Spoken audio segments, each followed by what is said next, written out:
As our living planet drifted on the sea of eternity, soon after the dawning of the 20th century, the winds of change began to blow. Events were to take place which would change the course of mankind forever. The atomic age had arrived.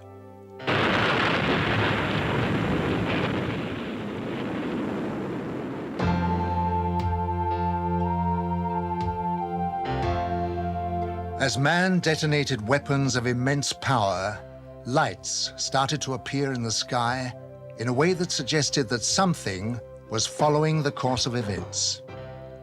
The shattering thought imposed itself that we were perhaps not the only inhabitants of the universe. Since the beginning of civilization, we had been watching the stars, never dreaming that they, in turn, might be watching us. History was about to change.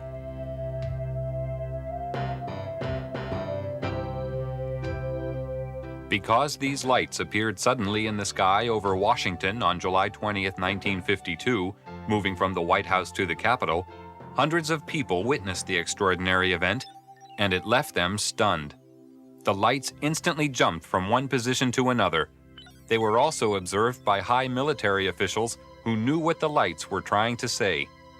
The public had never seen anything like this, whereas the military had already a long history of involvement with these alien visitors.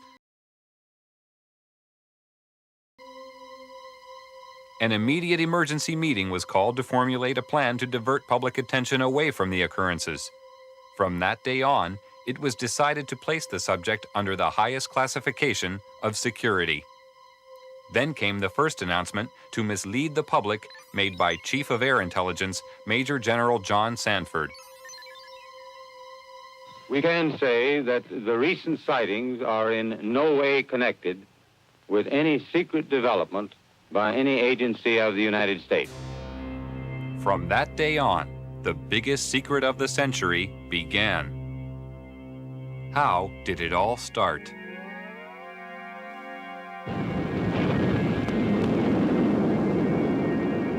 After the first atomic bomb was detonated, more tests were made of the effects on the environment and human subjects to gauge the degree of contamination unleashed. No knowledge of the devastating long-term effects existed at this time. Here in New Mexico, an army base close to a small town called Roswell became the focus of attention on July 2, 1947, when Bill Brazel, a farmer, found a crashed disc-shaped craft on his land. The military arrived on the scene and quickly isolated the spot when they found debris scattered over a wide area. They also found 4 dead humanoid alien bodies who had been ejected from the craft. Because of many recent UFO sightings by the military, they accepted the existence of visitors from outer space who obviously possessed a technology which was far beyond our understanding. Now, for the first time, they had tangible evidence and were eager to learn its secrets. Roswell was the home of the 509th Bomber Wing, the sole American atomic bomber group. Major Jesse Marcel, an Army intelligence officer, was engaged on the recovery operation and asked Walter Haut, the Army Public Relations officer, to prepare a story for the local newspaper. He told me to prepare a release with basically the information that he gave me over the phone.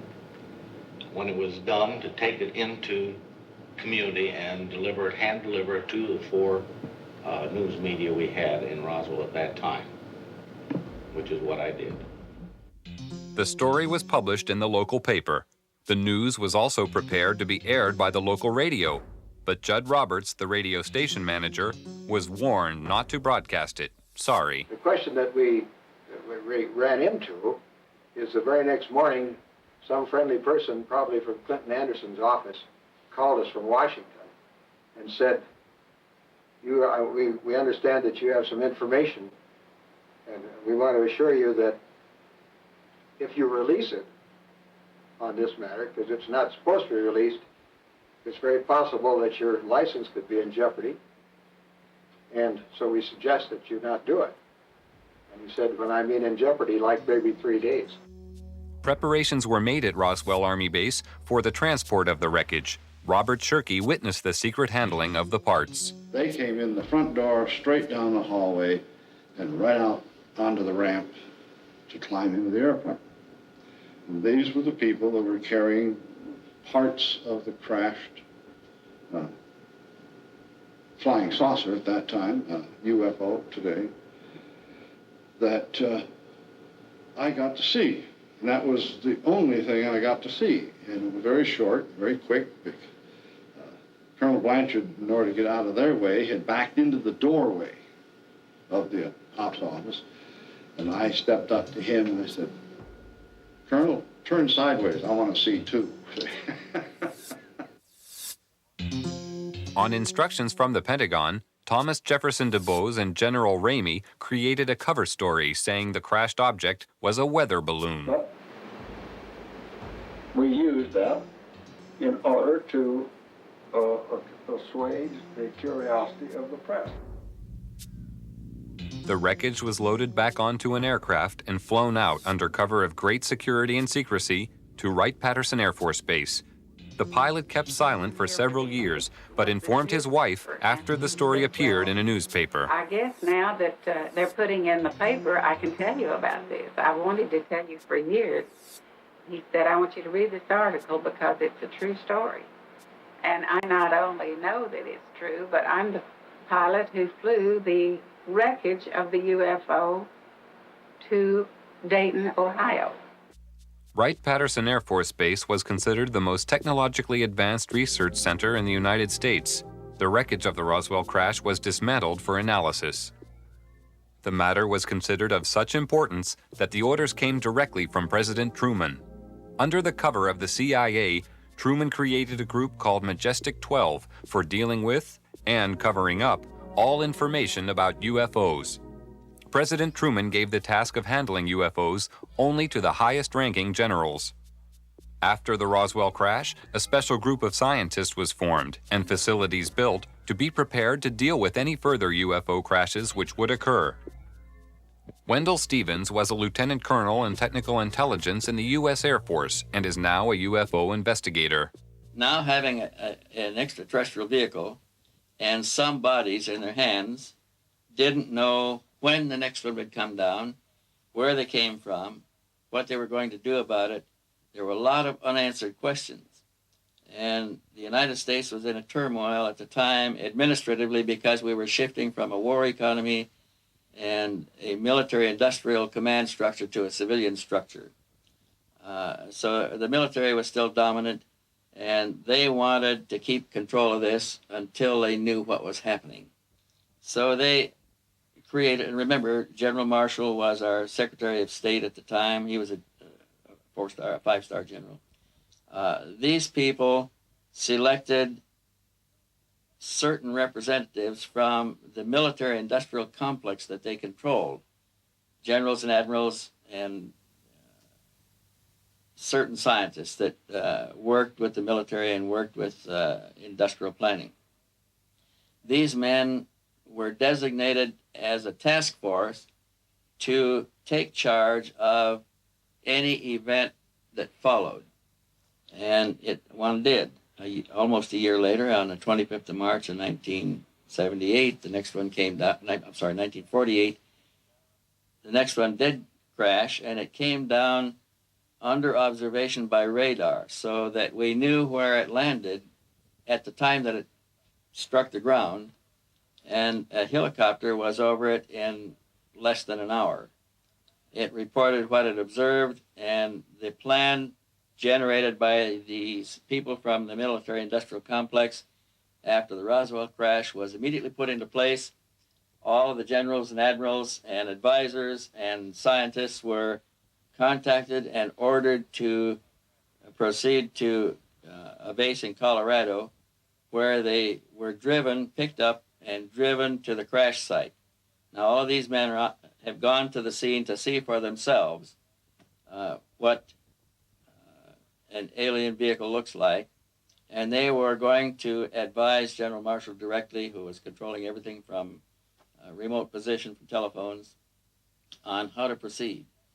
And when an operation is that big, you can't cover everything up. We discovered that the owner of the property where the vehicle came down was arrested in his house with his family, and they were kept in the house for 4 days, not allowed to go outside or anything. All the roads in the area were blocked.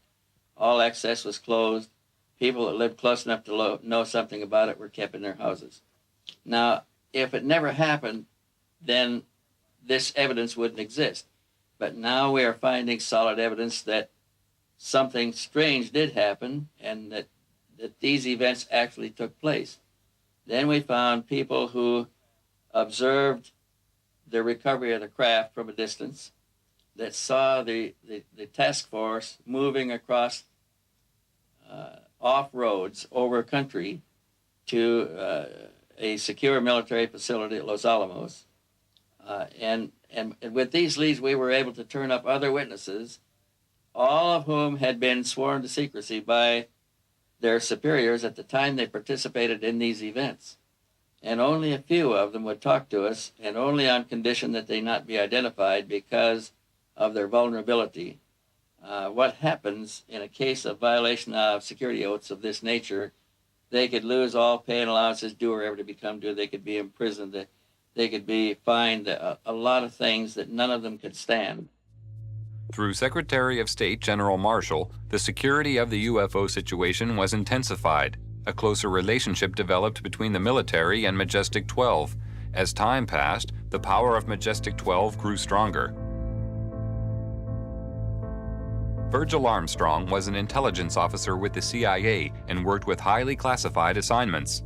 He retired with the rank of major. I received documents which said that a UFO had landed in the middle of White Sands, New Mexico proving grounds, and that this object was inert, was under surveillance, and would be kept under surveillance until they could determine whether it was hostile or friendly. It later turned out that it was friendly in that the occupants were dead, and when we got aboard, there were 5 bodies. The bodies were diminutive in size, in other words, 3.5 feet. The largest one was just under 4 feet. 2 of them were obviously the commanding officers because 2 of them wore epaulets on their shoulders. Later turns out that they were all male. When we flew them back to Wright-Patterson, of course, the examination, physical examination, and the autopsy, of course, revealed that they were indeed all male. From descriptions given by several witnesses, the aliens have very large eyes, a small nose, and a small mouth. They are usually about 3 feet 6 inches in height and have no body hair. Now, consider, if you will, the position of the United States government at this time. They proudly thought of themselves as the most powerful nation on Earth, having recently produced the atomic bomb and won World War II with it. They had built a jet aircraft that exceeded the speed of sound in flight, or would, in October of '47. They had built bombers with intercontinental range that would carry weapons of enormous destruction. Now, imagine what it was like for these same leaders, all of whom had witnessed the panic of the Orson Welles broadcast in the War of the Worlds in 1938. Thousands of Americans panicked at a realistically presented invasion of Earth. But imagine their horror as they actually viewed the dead bodies of the real aliens. Imagine their shock as they tried to determine how these saucers were powered and could discover no part even remotely similar to components they were familiar with. No cylinders, no pistons, no propellers, no vacuum tubes. It's only when you fully understand the overwhelming helplessness the government was faced with in the summer of 1947 can you comprehend their perceived need for a total, thorough, and sweeping cover-up to include the use of deadly force.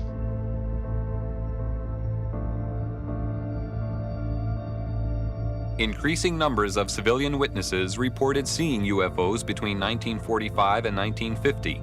Among these, many reported personal contact with aliens who look exactly like us and had come in our best interest to guide us through our problems and warn us against taking the wrong direction.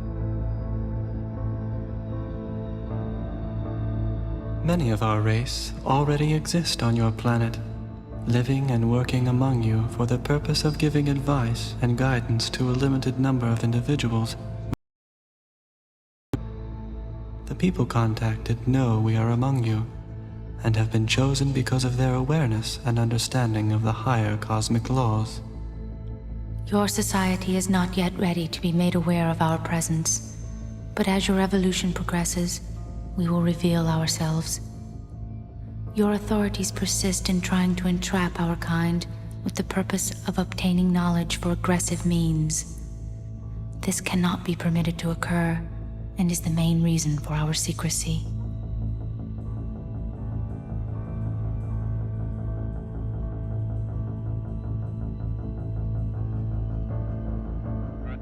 President Truman ordered a heightened level of security after the capture of a live alien from a UFO which had crashed. Because of the ever-increasing numbers of UFO sightings at the time, it was decided to create a project called Blue Book, which was designed to suppress public knowledge and create an atmosphere of ridicule around the subject of UFOs. Professor J. Allen Hynek was a professor of astronomy and an astronomical advisor to the United States Air Force on their UFO educational program. And I know the job they had. They were told not to excite the public. Don't rock the boat. And I saw it in my own eyes happen that whenever a case happened that they could explain, which is quite a few, they made point of that and let that out to the media. Things that the cases that were very difficult to explain, they would jump the handsprings to keep the media away from it. For they had a job to do, to, whether rightfully or wrongly, to keep the public from getting excited.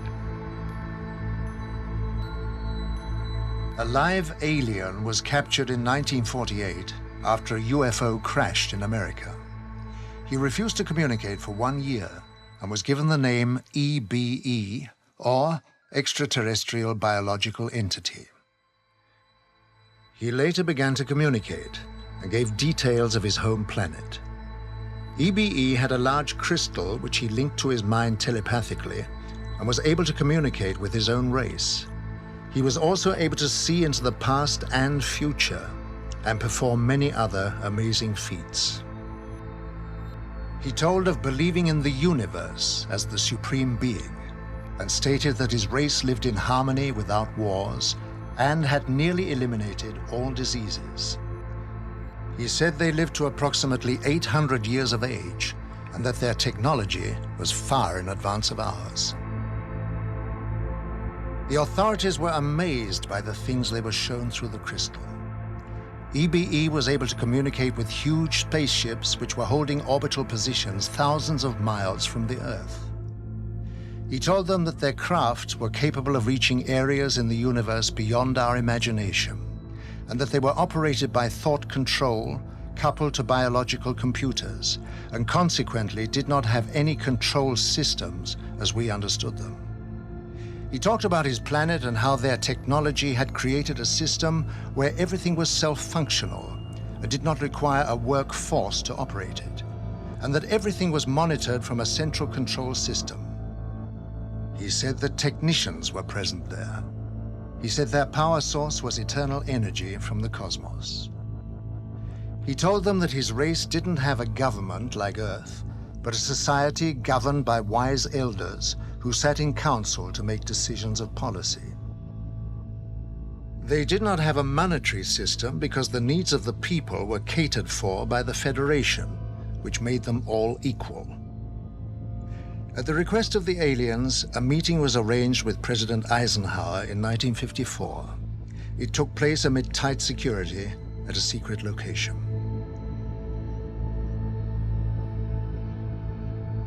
At this meeting, negotiations took place regarding the permitted presence of the aliens on Earth. Eisenhower told the aliens that the world was not yet ready for them.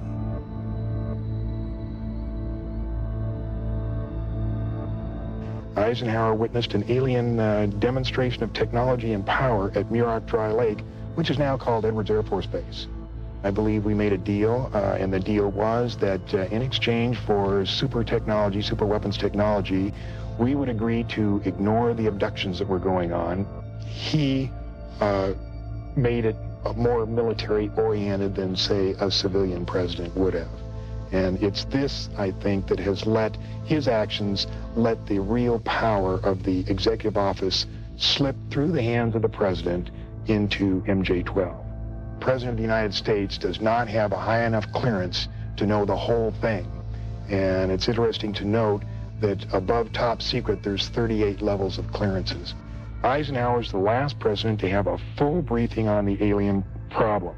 There was a disdain of elected officials throughout the intelligence and military communities, and they just didn't like elected officials. So every president since then has not had high enough clearance to know the whole problem. Now they know there's aliens, they know we've recovered saucers, and they know that we're trying to get technology. But there are certain other things which probably only about 25 people on the face of this earth know. When members of our race visited the Earth, we told you we had a technically and emotionally advanced order who had made the mistake of permitting our technology to stifle our emotional role. Through the course of time, we had become totally devoid of any emotional instinct and were unable to experience love, hope, or joy. The result of this was a race which had become totally mechanical and had lost the reason for existence. We need help, and we looked to the human race for help, because we realized that all the higher emotions were still alive on Earth. We requested the facilities and material biological assistance necessary to transfer the DNA to our race, to assist us in evolving again. The loss of our emotions was a gradual process which came about silently, without us being aware of it, until it was too late. We now realize that emotion is the greatest gift any creature can have, and without it, existence has no meaning. We need to feel the joy of love and beauty, and to be able to be happy or sad, or even cry and show affection to our own kind. To bring back the spirit of friendship and loving harmony to our world. It is rather problematic about talking or analyzing possible reasons for extraterrestrial visitors. What is the purpose? What are their intentions? If we speculate about the motives of extraterrestrials, we can only do it from a human point of view. However, we must really accept also the possibility that extraterrestrials are, from their mental makeup, from their psychological makeup, so different that motives cannot be compared.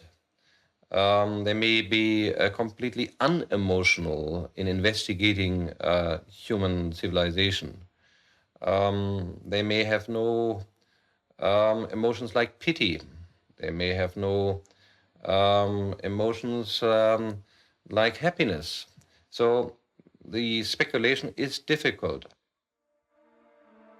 When coming down to Earth, it ceases to be free space, with systems to monitor every move.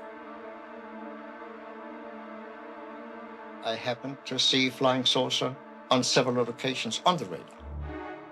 I even intercepted with 4 jets in '55, and it was clear to me that the saucers we intercepted could hear what I told the pilots, because they reacted on my instructions to the pilots. It was one day when one of my people in the radar called me and said, "Major," I was captain at that, "Captain, we have something on the screen which passes with a speed of 18,000 kilometers per hour. Impossible. Nothing could fly with that speed. I went out there, yes. They were passing with 18,000 kilometers per hour. All of a sudden, after some while, they did not pass anymore. They were stationary around the field. And they came and they left without we could see it. All of a sudden they were there. All of a sudden when the sweep came around, they were gone. I contacted the operations officer and the station commander. They both came out and they wouldn't believe me. I said, "Give me 4 aircraft and I'll intercept them." Okay. Sometimes there were about 20 objects around the field, and sometimes we were down to a few. It was fog, and therefore a lot of people afterwards said, oh, it was inversion, but it was not. It's proven afterwards it could not be inversion, which is a meteorological phenomenon. So at 11 o'clock, I had 4 jets at the runway, and at 11 o'clock, the fog lifted so we could take off. And I ordered the 4 jets to take off. In that moment, there was 12 objects around the field. And when I said you are cleared for takeoff to intercept unidentified flying objects, 10 of them went away. Right when the sweep came back, there was only 2 left. One 10 miles north of the field, one 15 miles south of the field. I sent the 2 aircraft to the north and the 2 aircraft to the south. 2 aircraft to the north came first, and I said, your boogie, which is the object, is 12 o'clock straight ahead. 12 o'clock, distance 5 miles, altitude unknown. Do we have it in sight? Came the next one. When it came up, I said, your boogie is 12 o'clock, range 5 miles, altitude unknown. Do we have it in sight? Gone. So it was clear they could hear us. But while the visitors monitor our every move with their superior technology, being technically advanced does not always ensure their own safety. This was proved by the UFO crash in the Kalahari Desert in 1989. One of the most documented cases of all time referred to a 60-foot wide spacecraft which was forced down on the border of South Africa. This craft impacted with the desert at high speed, causing a crater 450 feet in diameter and 36 feet deep. Official military documents reveal that the craft entered South African airspace at 1:45 p.m. on the 7th of May 1989 and was intercepted by 2 Mirage jet fighters. Because the craft failed to respond to communication, one of the fighters was ordered to attack the craft with an experimental laser cannon. This caused the craft to lose altitude and crash.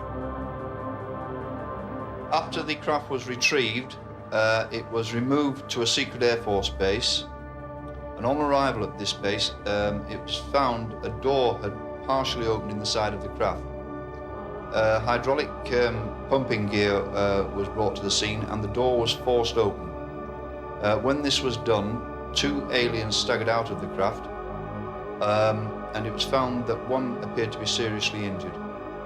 They were immediately arrested and removed to a medical center, where a medical team was sent in to try to assist. The authorities at the scene entered the UFO, and hieroglyphics were found inside the machine, alien hieroglyphics, of course, and various items of electronic equipment were also removed from the craft. The retrieval team from America arrived eventually, and the object plus the aliens were eventually taken by C-5 Galaxy transporters back to Wright-Patterson Air Force Base, where further analysis was taken on. When the military entered the craft, they quickly removed portable equipment and instruments, some of which were considered useful as potential weapons. This was not certain at the time, but was clarified after scientific investigation.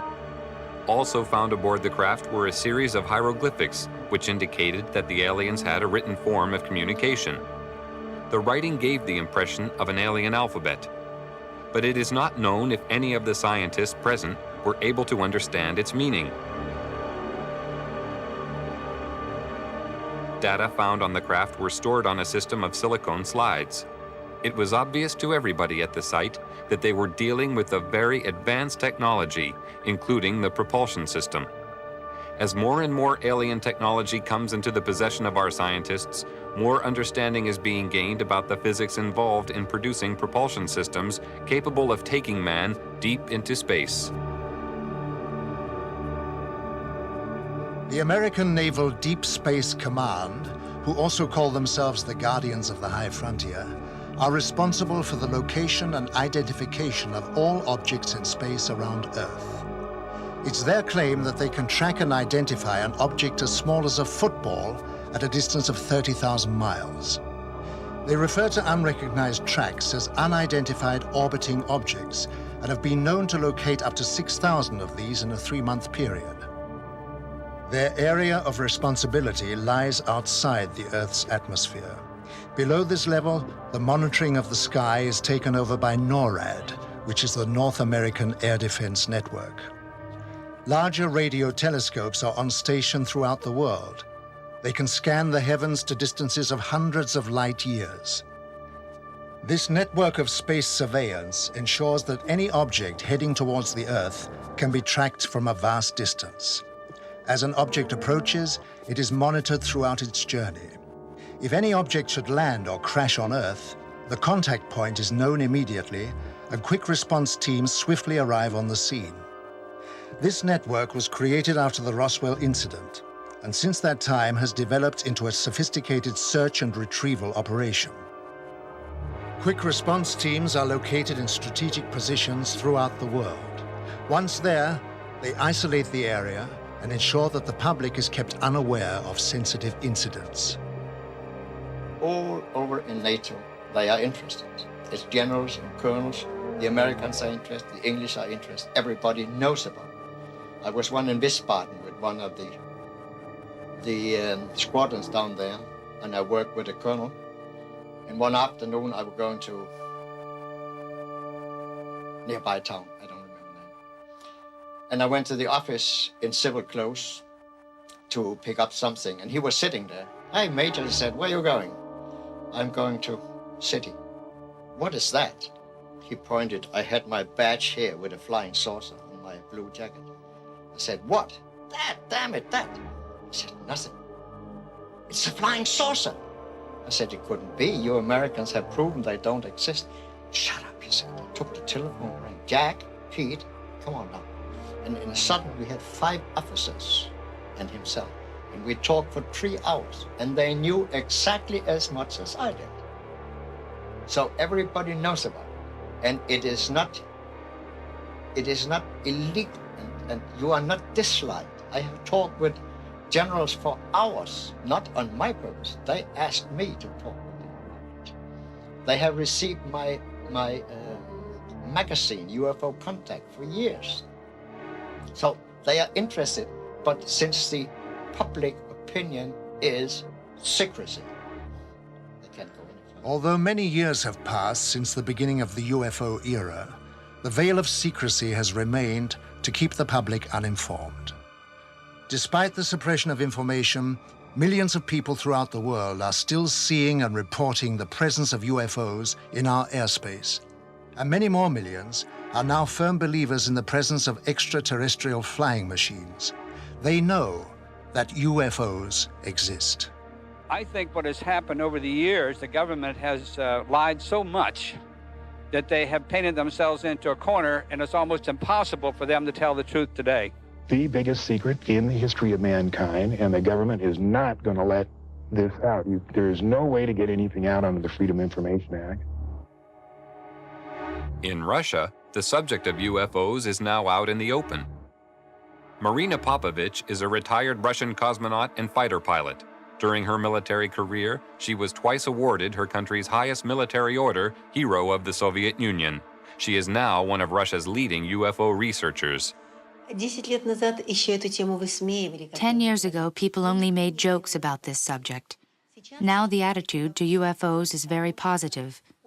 The majority, 80%, think there is extraterrestrial intelligence and that this intelligence is trying to establish mutual contact with us.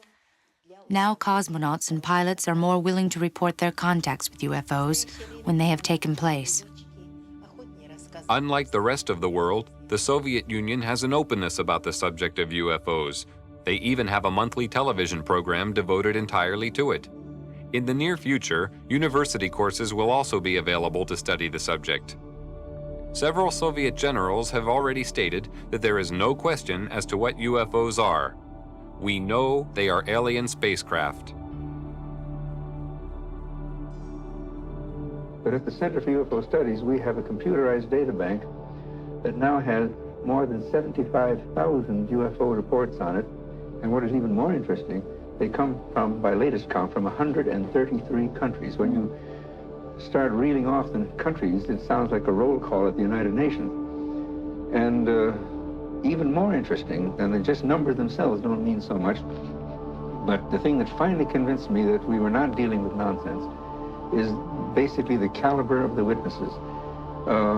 Many of the reports are made by highly responsible people, impeccable integrity, people in technical training, air traffic controllers and military and commercial pilots. Finally got to the point, and it took me quite some time. I finally got to the point, however, where I simply said, I can't continue to call these people deluded or nuts.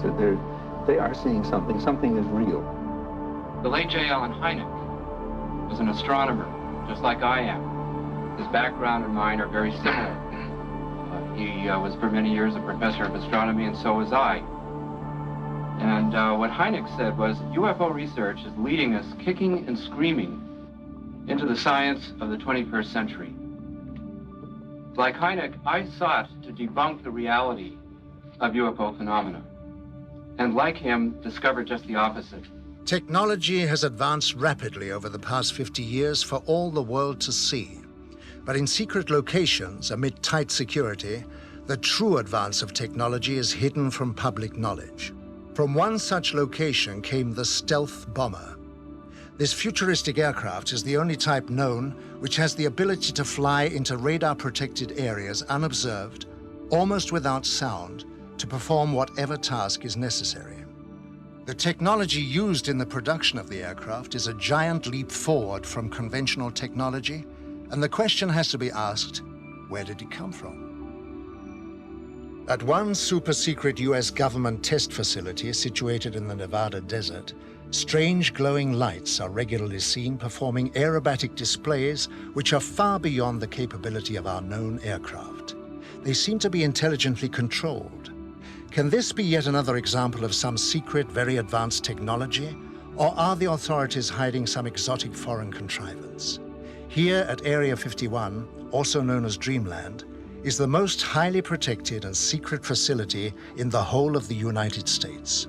Bob Lazar, a physicist, worked on special projects within this complex and felt compelled to reveal what he saw. They are actively and have in their possession alien spacecraft, and they are actively undergoing analysis and flying them. They set up and produce their own gravitational field. Just as the Earth holds all matter down, they produce that same field, but out of phase, and it repels itself. The effects that can cause, the way in which everything operates is by all intents and purposes, magic. I mean, it is so far beyond our level of technology. Why is such technology available only to the few and not to the whole of mankind? Have we the right to know? Are we ready for it yet? Or is the race for technological advantage more important? Why keep a secret about probably one of the most important events in history, that there's been contact from an alien civilization? It's a significant event in history, more significant than anything. With the tremendous distances involved, travel to the stars would seem impossible. But with man's endeavor and resourcefulness, these problems will be overcome as they always have been in the past. Scientific estimates tell us that there will be a breakthrough in space travel in the near future. When the boundaries of distance break down, the Earth will become our home, the universe our world. From a point of physics, there are possible models today which may enable shortcuts in the space-time continuum. One of these shortcuts may be black holes. Black holes are the remainder of very large stars which have collapsed to a so-called singularity. And when stars do collapse to a singularity, they leave a tunnel, a gravitational tunnel behind, a rotating tunnel. And in this tunnel, space and time has a completely different meaning than to the normal usage that we make of space and time. Thus, in a tunnel, the so-called Einstein-Rosen bridge, time runs backwards. So a spacecraft which would dive into such a tunnel would move forwards in space and backward in time.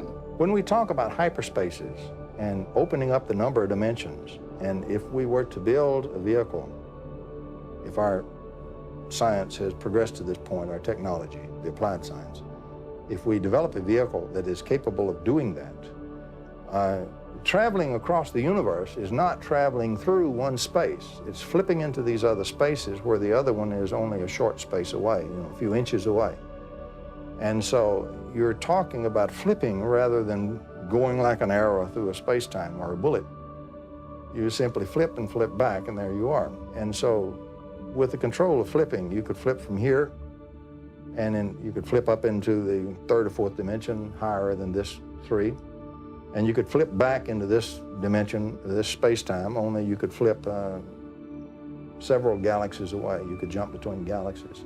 The third possibility may be dematerialization. Science fiction authors have always mentioned this possibility, and although this may be utopia to us today, sometime in the future it may be possible to dematerialize the spacecraft into pure energy and then beam this spacecraft, the speed of light, to another solar system where it would materialize again, reassemble again, thus bridging these vast distances. If we have a hyperspatial model, then simply by turning in another direction, a right angle, we would lose one dimension. When we turn 3 right angles, we lose all 3 dimensions. And that would be called full dematerialization. As far as we're concerned, when you turn 1 dimension, you would have lost one dimension, your length, and so you would appear to be a flat plane. You would appear to be a light form. By the way, some 83% or so of the UFO phenomena are just lights at night anyway. Most researchers throw those away. Those are the interesting cases. And particularly interesting are the cases where the light forms materialize into material forms and then dematerialize back into light forms and then fade away. And what I maintain is that you're looking at that phenomenon when you're seeing that. Now, that can be described mathematically, but that phenomenon of the hyperspatial aspects of it does exist, and you can show it. And I printed a photograph that showed the stars right through a dematerializing so-called spaceship. And so you do meet that format, and that is part of the phenomena. If NASA has its way, many of the next generation will be residents of Mars, and the move towards this has already begun with the development of a space station. This was the essential first step towards making man a citizen of the universe.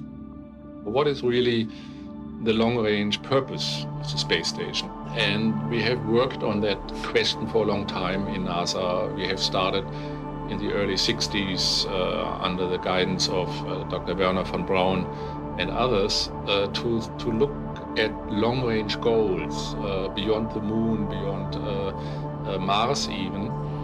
And only recently, in fact it was July 20th, 1989, the 20th anniversary of the landing of Apollo 11 on the moon, that President George Bush proposed a new program, a long-range program, with a goal to return to the moon and eventually go on to Mars, to the United States, as a long-range commitment. And as we develop the space station itself will be used as a test bed, as a laboratory to test new technologies. And you need space to develop those technologies. As long as we are still on Earth, we can just talk about it. The question of which technology to use for this new, what we call the Space Exploration Initiative, that's the name, SEI, Space Exploration Initiative. What technology to use in the area of propulsion or life support or materials and structures and power and communications is being analyzed and investigated by NASA right now. And we're doing it in a number of categories. We're looking at present-day technologies, tomorrow technologies, and advanced technologies which are day after tomorrow. What was yesterday's science fiction is today's very palpable truth. Grandfather's spine-chilling fantasies have become an indispensable part of modern life. Jesko von Puttkammer was NASA's advisor to the creator of Star Trek, Gene Roddenberry.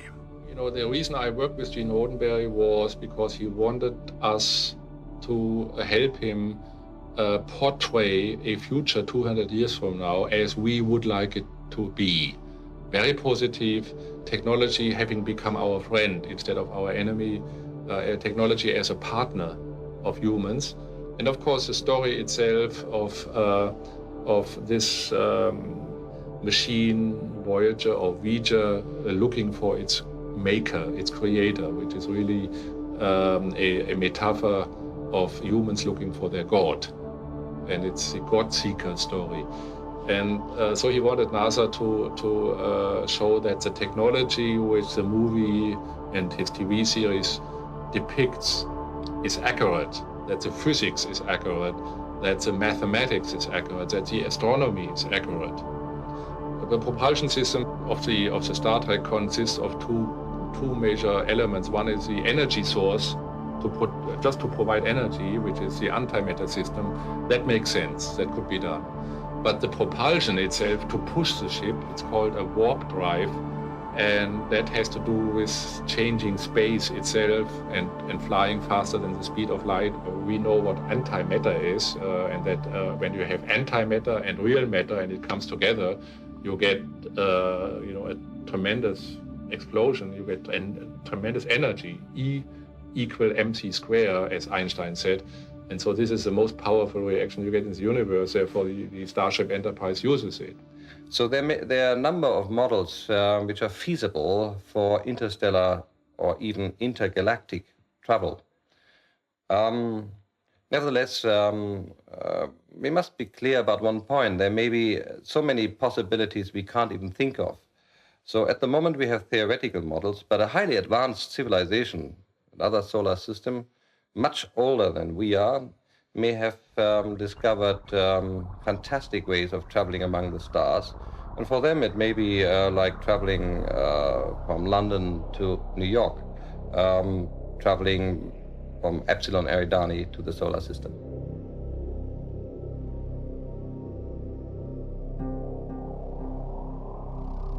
The message from the alien visitors is becoming clear. The human race is producing more problems than it is solving. A change of direction is necessary to guarantee a safe transition into the future. They are here to warn us. They started this program a couple of thousand years ago. They are very highly technical and spiritual advanced. These people have a technique that they can foretell development in cosmos for centuries. And they knew thousands of years ago what were going to happen on Earth. So they prepared for that situation. And we go forward to our time. Now they are here in our atmosphere in large numbers. They have always been here. Now they are here in large numbers to look over what we are doing, simply because they know that we'll kill ourselves. In many ways, if we don't push the button, we'll be killed by poison. If we don't kill each other by poison, we'll kill each other by too many people.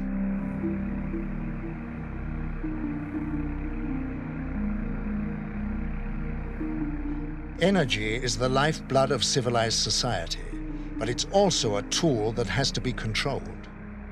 They are flying on what we call free energy. They take it out of cosmos and fly on it. And you could do the same with your boat, your car, your machinery. Everything on Earth could be completely free.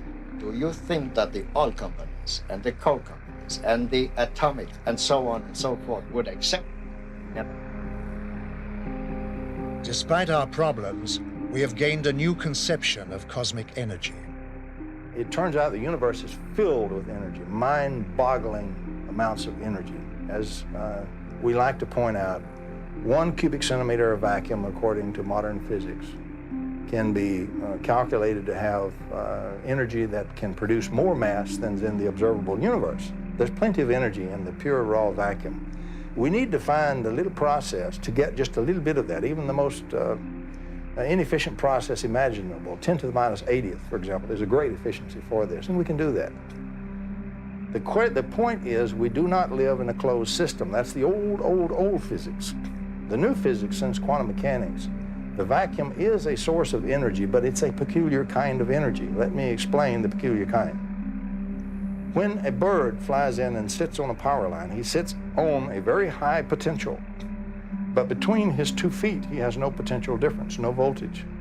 And so even though from the line to the ground, it may be 100 million volts, to use a theoretical figure or a hypothetical figure, the little bird can sit very happily with his feet on this supposed 100 million volt line, and he has no volts across his body. He's very happy and doesn't even know it. Let him touch one of his feet to the slightest thing that has the slightest difference there, and he'll fry to a greasy spot. Now, in the vacuum, we have the same thing. We have an extremely high potential or charge of the vacuum, but we're immersed in the vacuum. And so the question is, we are like the little bird. Normally, what we put in the vacuum, we don't have any difference between 2 pieces of our machine, so we can't get a current. An analogy I use of tapping a paddle wheel in the river, what we tap the energy from is the current of the river, not the pressure in the water. And so our problem is to find a way to tap the pressure, so to speak, rather than the flow, or to convert the pressure into a flow. That can be done, and we can tap the inexhaustible energy that's in the vacuum, and it has been done. And when we do that, we can get plenty of clean, free electric power, right, straight from the vacuum itself. So, do I believe in free energy? I can prove conclusively that the energy is there. Nature has been very kind. We are free to do anything that we are smart enough to discover how, but we've got to use our brain and our mind to discover how. But the mechanism is there for us to do it. I fully believe that. And inventors I work with, I will state point blank, at least 2 of the very brilliant inventors I work with have produced free energy devices that are real and do work, and I personally have measured and dealt with the devices. They're real, they work, it can be done. And so it's an energy which has the aspect of restoring the biosphere and restoring life. For example, it's clean, so you wouldn't have all the pollutants from burning fuels and so forth, and for the nuclear byproducts and so forth. It's very clean fuel. You have absolutely nothing left but just energy. And you can transform it from either negative to positive. If you need the form of positive energy, you can do that. You can transform it back to negative, and you can reach a very nice energy balance in nature. It has some other very positive benefits that don't show at first glance. The Earth, Sun, and Moon are connected not only by radiation of the normal electromagnetic energy, the external scattering stuff, but the half that's left out, the internal hidden energy. If you pollute one part of this system, the pollution feeds and spreads to the whole tri-system. Literally, we are polluting not only the Earth presently, but we are also polluting the Moon and the Sun in the scalar components. And that's what is gradually being radiated back to us. And so the very vital part of the energy that living systems have to have continually to be living systems and maintain their life is slowly being affected. And of course, we need to clean that act up right away, because that's the worst kind of pollution we can possibly have. Earth, the gem of the cosmos, a living, breathing miracle of creation, the home of mankind, a partnership of dependency and loyalty to each other. The passing of time saw man forget his loyalty. He began to poison and suffocate his planet because of his growing need for power to fuel his technology. A scientist of great wisdom and vision, Nikola Tesla, foresaw this danger and offered the world his discovery of the magic wave as pollution-free energy. His offer was rejected. Tesla gave you multi-phase power, he gave you AC power, the practical transmission of electrical power, the rotating electromagnetic field that made motors and generators possible. And so he literally helped you bring in the electrical 20th century. Had it not been for Nikola Tesla, your cities would still be dark, you still would not have electric power, and you'd still be struggling around in the dark. So yes, Nikola Tesla was important to us. Had we listened to Tesla about the other parts of the magic wave he had discovered, he would have given us cheap energy. I delivered a paper in Ottawa, Canada, where I gave the actual mechanism by which his amplified transmitter, his magnifying transmitter, actually worked. There are over 1,000 papers in the scientific literature that show that mechanism is real. It would have worked, and he could have given the world cheap energy. You could not, however, have had a power meter on that you sell it to folks. They could have tapped it cheaply and freely just for building the antennas and putting in the taps. And so the powers that be suppressed Tesla and Tesla's work because of the fact that he was going to get the power meter off of your power. He would have given you cheap energy and cheap power and clean power. He did give you radio, he gave you fluorescent lights, he gave you the things that made motors and generators, and he gave you the electrical 20th century. He would have given you a lot more had we listened to Tesla and funded him.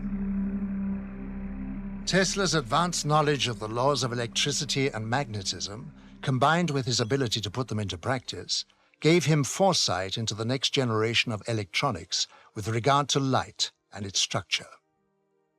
He was an ambitious man who was a great favorite in society, where he would show a light bulb in his hand burning without any electrical connection. Tesla said, "I could only achieve success in my life through self-discipline, and I applied it until my wish and my will became one." He was a magnificent genius, and had he been funded to continue his work, the world would have been 100 years further in science than it is today. Here are some 80 years later, so to speak, after the collapse of his magnifying transmitter, and here we are trying to rediscover what Nikola Tesla was doing right at the turn of the century. And so we're almost a century behind where we should be. That's the importance of Nikola Tesla. Progress is the process of moving forwards and not backwards.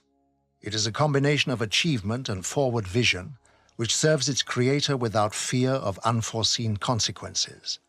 There can be no progress if these rules are not observed. People always back something they call progress without giving it a proper definition. I think technical innovation is not progress by a long way. Technical innovation can only be progressive when it is combined with a step in the direction of humanity, and it's just that I miss. Nuclear power stations are not progress. Because of this monstrous gigantomania in the buildings and the walled-up concrete areas and the risks, you are here playing with a fire that can't be put out, and the risks are extremely inhuman. And so these gigantic buildings are put up, and especially the military-industrial building complexes, which in the end all lead to the scars of this pseudo-progress, practically destroying the natural foundations of human life. And so that the whole of society becomes, in effect, a society of chaotic beings that will lead to global suicide.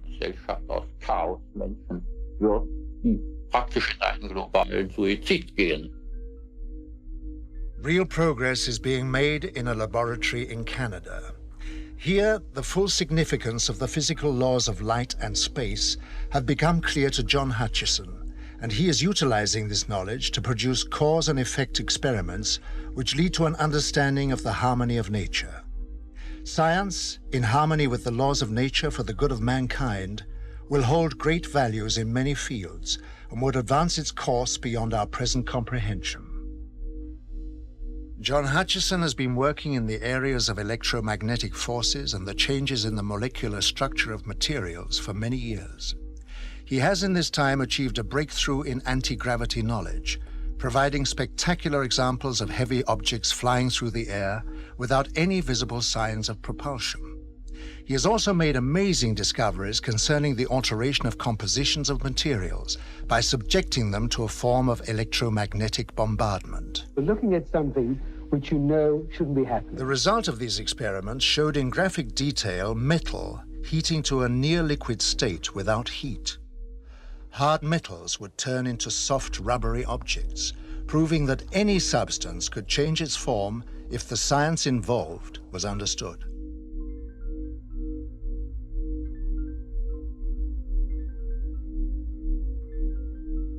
I immediately realized that this had tremendous significance. It had significance in space, it had military implications, and its understanding could possibly open up a whole new energy source. Hutchison is one of the growing number of scientists who realize that by applying physics to the natural laws of the universe, science will be taken into areas previously unrecognized. John Hutchison's achievement will give science a new momentum as it moves into the next century. Some of the work of the lone inventor, John Hutchison in Canada, Vancouver, Canada. Hutchison takes two Tesla coils and essentially puts in the center of them a target, which in every target has certain nonlinearities, and then blasts away with these two coils at them. Basically, what he establishes is an electromagnetic fighting itself, electromagnetic forces fighting themselves. And gravitational force is made when, a gravitational potential is made when electromagnetic forces fight themselves to a draw, when, in other words, the gradients become zero. The gradient vectors, or the resultants, become zero, but the two forces are still in there slugging it out. All the energy is still going, the work is still going, but it's trapped locally. That's internal energy. That's what gravity is. And the Whittaker paper tells very well how to do that.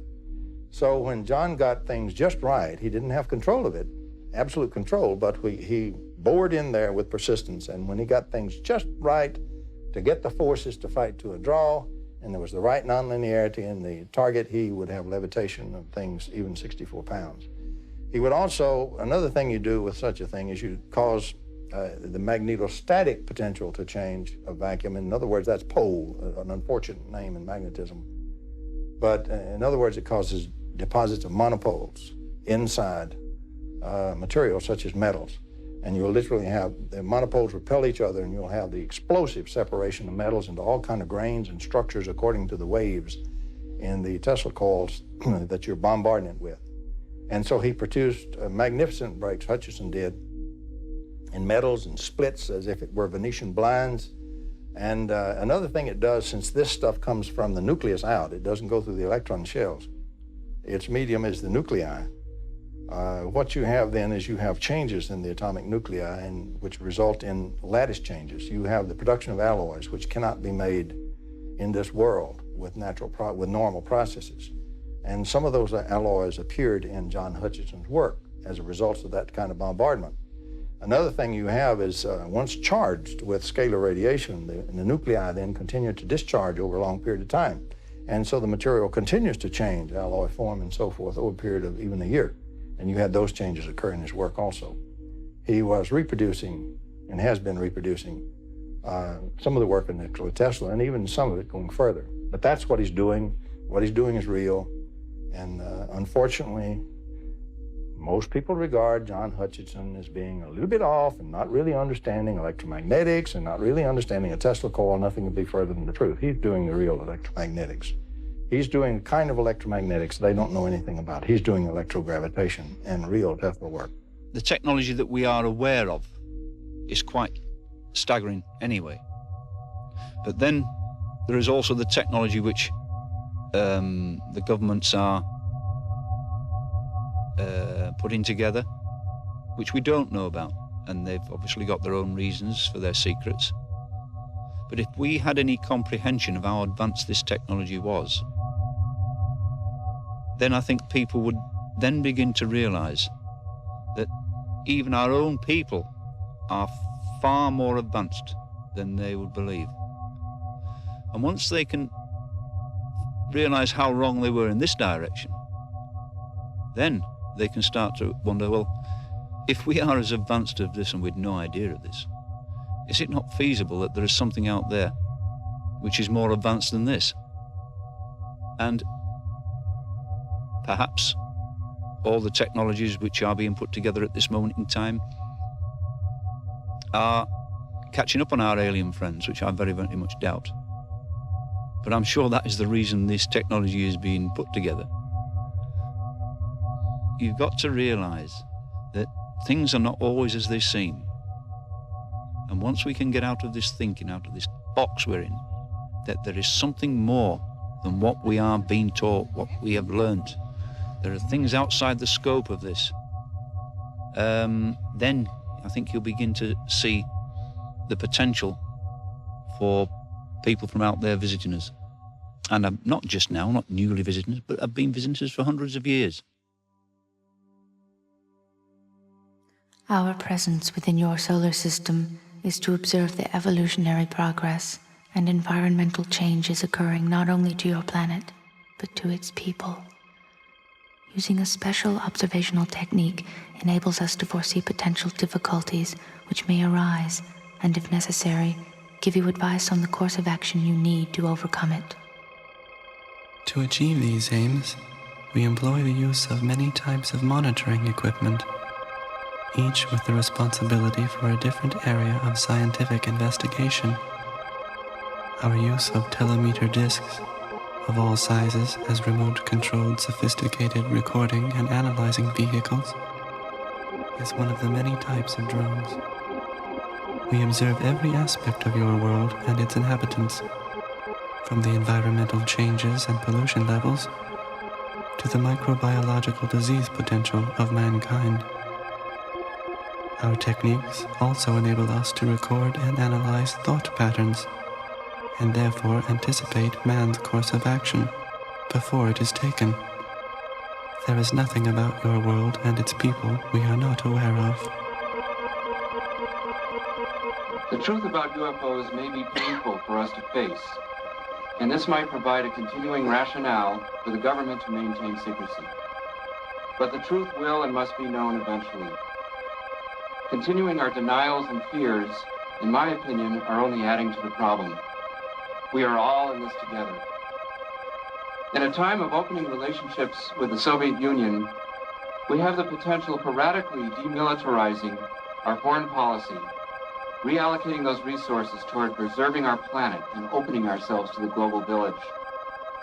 Part of that new reality is embracing the unknown and the possibility that we have visitors beyond the Earth or beyond our dimensions of time and space. We must enter our new openness in peace and without recrimination. Our government of the people, by the people, and for the people needs to be involved in the process, not as a hostile, separate, secret unit. I therefore advocate an orderly, non-vindictive congressional investigation of UFOs and a change in government policy on supporting research in these and other phenomena. The late philosopher Joseph Campbell once said that we are living in a time in which our ignorance and our complacency are coming to an end. It's time we let go of our fears and evolve to a higher awareness of ourselves and our place in the universe.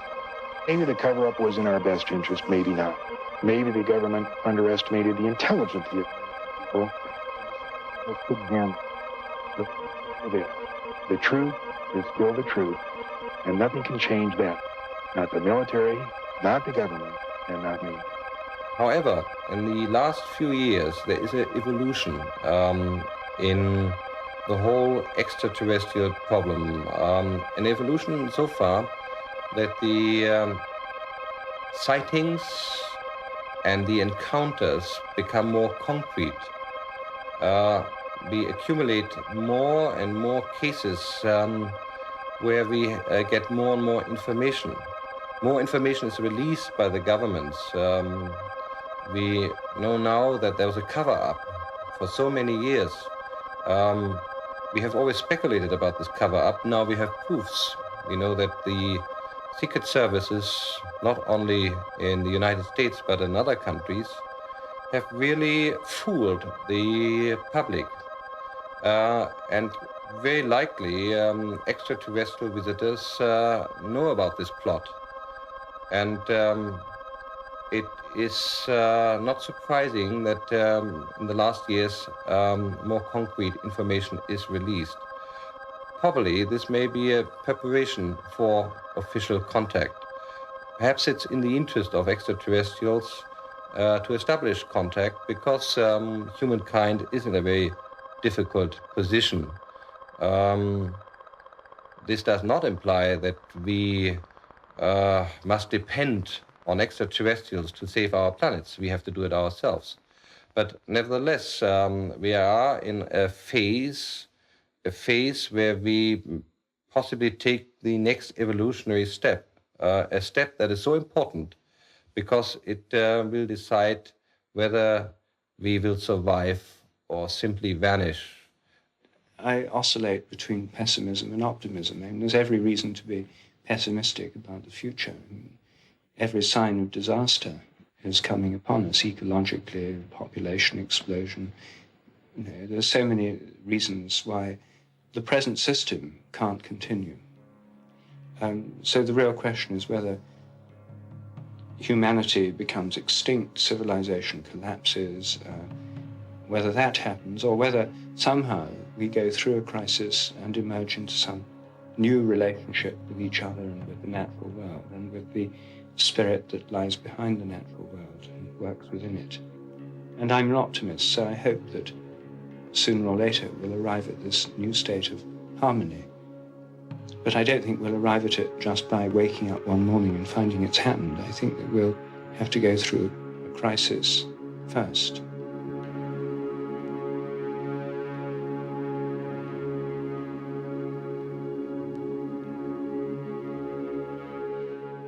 Although mankind has been faced with many crises throughout history, he has always been able to overcome them. Today, the vast power and unlimited potential of man's mind is understood. In fact, he's created computers that can pick up and even reflect his own thoughts. Man is a complex whole, possessing the capability to make matter visibly change. With the power of his mind, he can tap the energy source of the cosmos to manifest all possible necessities of life for himself. Thoughts are energy. Energy influences matter. The technology involved is one of peace, as it eliminates war. And it's only a matter of time before everyone discovers this ability. If we can create in the laboratory, without any doubt, a mind-over-matter interaction that's a few parts in 10,000, certainly all you have to do is extrapolate that a little bit to come up with a mind-over-matter mastery that could happen later in our own development, and certainly what seems to be true in some of the UFO visitations. And of course also we have various case studies like Sai Baba being able to materialize, dematerialize things in his hand, or various forms of levitation. These are all things that are very real. They're not, drummed up by people. It's just that our ability to face that reality has been quite compromised. I should have known all along that the so-called new physics, in a way, actually makes all of this possible. That in a way, we physicists have kind of forgotten what we're all about. Einstein one time said that the whole purpose of science is to awaken the cosmic spiritual feeling. And we scientists are among the last to embrace that.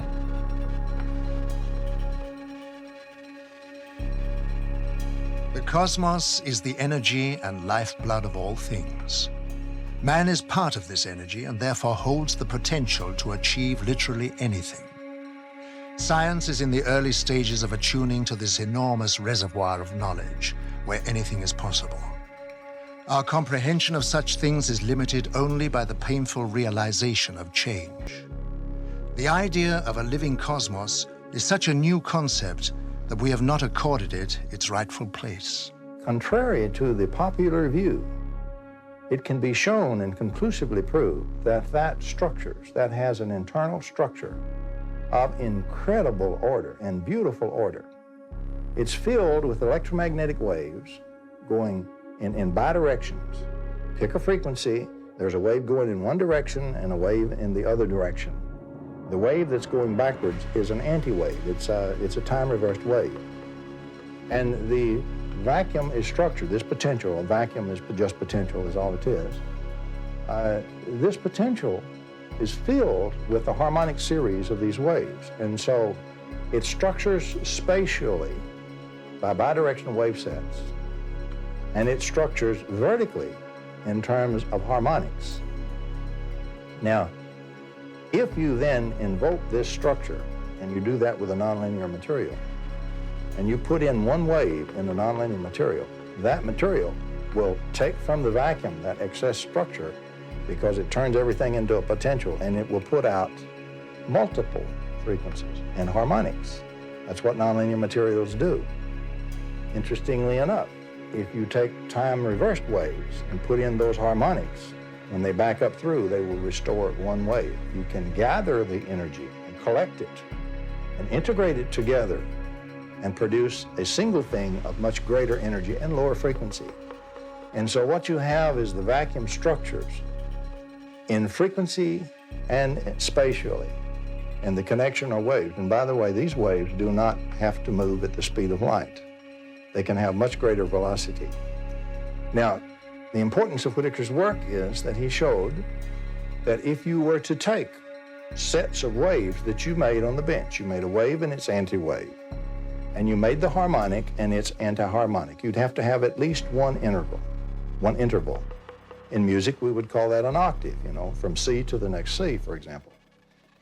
If you had at least one octave or one harmonic interval, you would then have a structured vacuum. Now, you can build such sets as these any way you wish to, and each one of those sets is a special form that you can build on the laboratory bench. There is a set, for example, that contains the electromagnetic parts that generate typhoid. That's Kazanashev's work. And that's Kazanashev's death photons that have been shown to carry death and disease. That work has been duplicated in West Germany, or Germany now, and also has been duplicated in Australia and here in the US. It also explains the work of Antoine Priori, who built a machine under the proper scientific auspices and under rigorous testing on lab animals, which cured cancer and leukemia almost 100%. Some eminent French scientists worked with him. It's still in the French medical literature. It was real, it existed. It was squelched.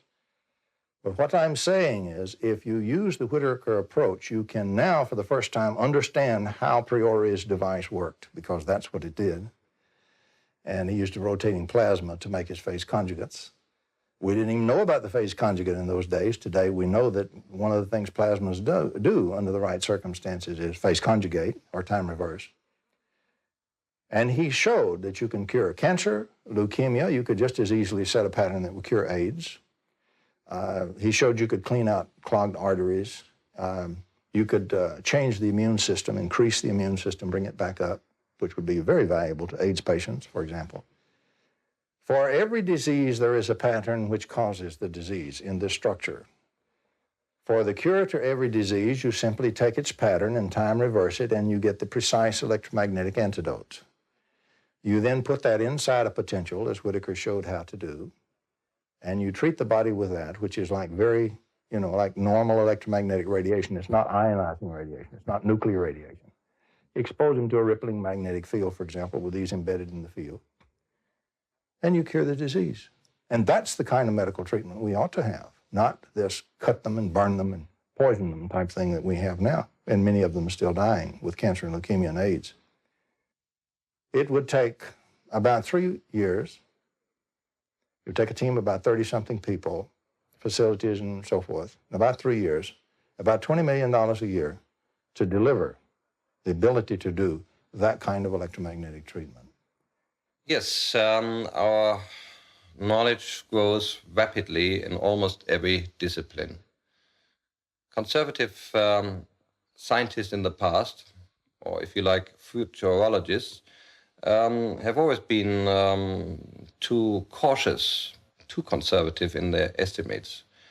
We know that there's a turnover every 5 years of doubling our knowledge, with the consequence that we have a completely different view on the world. Most people can't even keep up anymore with the advance in science. They have problems understanding modern computer science, cybernetics, biogenetic engineering, or nuclear physics. We talked today about great unified models of the natural forces. The man on the street can't keep up. And he is only superficially informed about new aspects. We don't know what will happen in 20, 50, 100, or 1,000 years. However, there's one thing we do know, that whatever happens in the future, science will have advanced far more than we can possibly think of today. And no imagination, no fantastic model that we may produce today will justifiably come close to the actual advance in 1,000 years. We really do have, right now, available to be born, a completely new and drastically extended and drastically more capable physics, which unfortunately 4 nations of the world have weaponized but kept secret from their citizens and from the rest of the world. And what I am saying is that it's high time that instead of just using this in secret to build more weapons to kill more people and hurt more people or control more people, what we need to do is bring this out in the open and let's use it for the positive benefits, to heal people, to give them cheap energy and clean energy, to clean up the biosphere, to clean up our whole act, to be able to heal all these diseases and this kind of thing. That's what I'm saying we've got to get on with the job.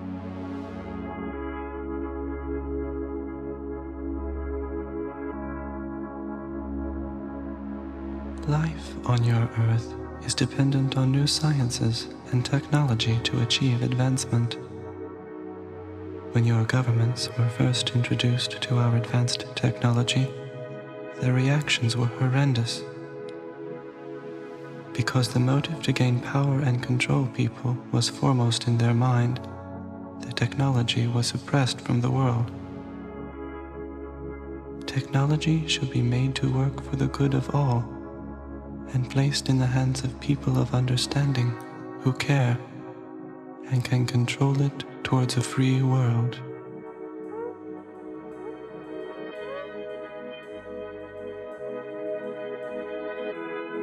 I think the first point in overcoming any difficulty or any problem or any crisis is to have the faith that something better is possible. Without faith, without trust that it can work out better, without the vision of something greater, it won't happen. So I think we have to have some kind of vision, some kind of faith. In traditional Christian terms, this is the idea of the kingdom of heaven. And most visionary schemes in the West are under the influence of this Judeo-Christian model that at the end of history there'll be a new era, a new dawn, a new age, the kingdom of heaven, a utopia. Well, I mean, there are many different ways of formulating this. We have to think this. I think it's built into our whole civilization. It's very difficult for us not to think this, or at least if we don't think it, we despair.